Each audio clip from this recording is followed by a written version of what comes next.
एक दिन के सत्र को लेकर सहमति लगभग बन गई है। औपचारिक तौर पर अभी इसकी घोषणा होगी। तो वहीं कल त्रिवेद कैबिनेट की बैठक हुई है। इसमें 30 बड़े फैसले लिए गए हैं। इसमें पर्यटन व्यवसायियों को जो टैक्स में छूट दी जा रही है उसकी समय सीमा को 3 महीने और आगे कर दिया गया है। तो कारोबारियों को जो टैक्स की छूट मिल रही थी कोरोना के हालात को देखते हुए आगे 3 महीने तक और मिलेगी। उत्तराखंड टेक्निकल विश्वविद्यालय का नाम बदलकर वीर माधो सिंह भंडारी के नाम पर रखा गया है। पेयजल निगम सलाहकार प्रबंध निदेशक पद चयन भर्ती नियमावली को मंजूरी मिली है। पीडब्ल्यूडी में जो लोग संविदा पर काम कर रहे हैं जेई उनका वेतन 15,000 से बढ़ाकर 24,000 किया गया है। तो ये अच्छी खबर है। वहीं पूर्व सैनिकों में जेसीओ रैंक से जो नीचे लोग हैं या ऐसी महिलाएं जिनके पति अब इस दुनिया में नहीं है उनके घरों को टैक्स मुक्त रखने की मंजूरी है। तो उनको हाउस टैक्स नहीं देना होगा। और सार्वजनिक स्थानों पर अगर मास्क नहीं पहनते हैं और किस तरह के नियमों का पालन नहीं करते हैं तो उसमें जुर्माने के प्रावधान को लेकर विधेयक लाने को भी कल कैबिनेट ने मंजूर किया है।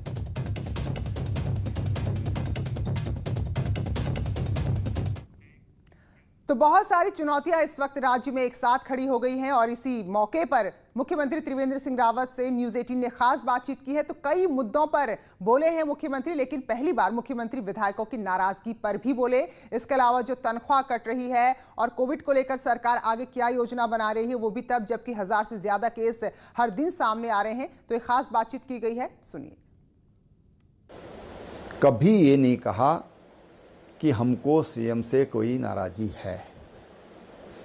2-4 लोग दिल्ली गए तो आते जाते रहते हैं। मैं तो समझता हूं कि कोविड के कारण उनका आना जाना काफ़ी कम हुआ है। विधायक हो चाहे जनता हो, उनका बहुत कम आना जाना हुआ है। और विधायक तो सतत मिलते हैं। और मेरा एक रिकॉर्ड है, कोई विधायक पक्ष का हो विपक्ष का हो ये नहीं कह सकता कि हमने मुख्यमंत्री से समय मांगा और हमको समय नहीं मिला। ये तो हो सकता है कि सुबह का शाम हो जाए, शाम का अगले दिन हो जाए, लेकिन कोई ये नहीं कह सकता कि मुख्यमंत्री हमको उपलब्ध नहीं हुआ। मुझे भी राजनीतिक लंबा अनुभव है और मैंने तमाम देश के अनेक राज्यों में मैंने सरकारों का काम देखा है, मुख्यमंत्रियों को देखा है। मैं कह सकता हूँ कि हमने कोशिश की कि मुख्यमंत्री सबके लिए सुलभ रहे।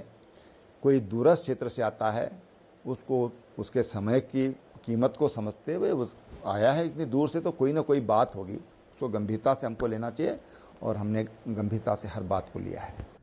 वहीं राज्य में सरकारी कर्मचारियों की एक दिन की तनख्वाह कट रही जो कोविड फंड में जा रही, इस पर मुख्यमंत्री ने किस तरह निजी जो नौकरियां हैं उनका हवाला देकर बात रखी है वो भी देखिए।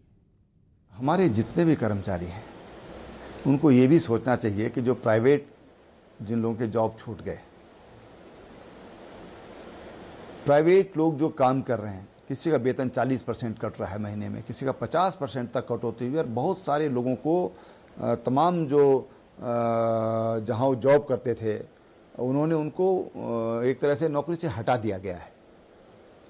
सरकार के सामने उनकी भी चिंता है।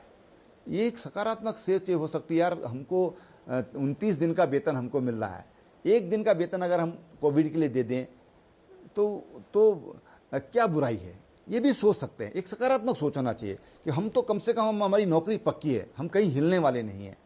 तो ये भी हमारे जो कर्मचारी, हम सबका दायित्व बन रहा है। देश के राष्ट्रपति दे रहे हैं, देश के प्रधानमंत्री दे रहे हैं, देश के एमपी दे रहे हैं, एमएलए दे रहे हैं। ये बन जो हमने दायित्वधारी जिनको हम बहुत कम पैसा देते हैं, 40-50 हज़ार रुपया, जिनको हम केवल मानधन के रूप में 40-45 हज़ार रुपये हम देते हैं, उनका भी 30% वो लोग भी काट रहे हैं।